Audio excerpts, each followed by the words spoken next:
So guys, nagpabalik na naman po. Yan po, nagdidribble yung kapatid ko. Pumasok po, nagmamayabang yan dyan siya. 2 points daw po. Kita niyo yun? Diba shoot ko? Guys, oh. Tapos, yan nilayap. Guys. Hinita ulit. Sumablay, nag-aabulan sa bola. Sorry guys kung ganito yung boses ko.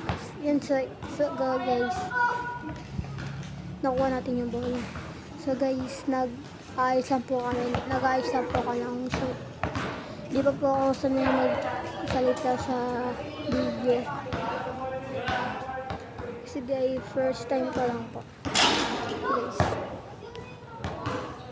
At least, ngayon lang po ako mag-vlog.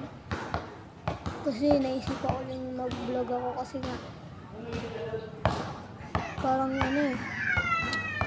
parang gusto ko gayahin sila Bonardona. Gusto ko rin mga sila guys, nakuha natin yung bola guys. Babalik ulit tayo dito sa laro natin. Yan guys. Yan po, nag-dribble. Intra po ni Juan yan. Lagi ko ginagaya yung intro ni Bossing ni Bonardona. But idol ko po siya, lagi ko po siya pinapanood eh. Inaabangan ko lagi video niya eh. Yan guys. Nakuha natin bola. Sana mapanood to ni Bossing, no? Yan guys. Inintra na naman ako kaso sumablay. So guys, nagmamayawang yan kapatid ko. Nakuha niya lang po yung bola. Gusto ko kalabanin si Bossing sa basketball kasi hindi ko alam kung ano eh. Tagaytay kasi sila eh. Sa BP kami.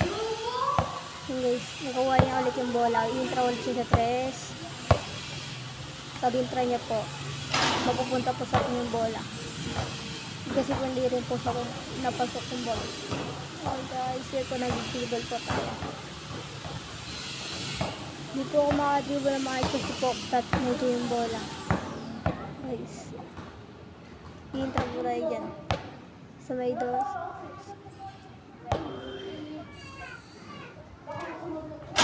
Yan, nag-ano pa yung pako guys. Sumabot guys. Yan guys, nakuha nyo ulit yung bola. Lagi po ako nakagawa ng bola dyan guys. Yan guys, okay guys. Salamat po sa inyo. Pwede po ipa-like and subscribe. Thank you guys. Love.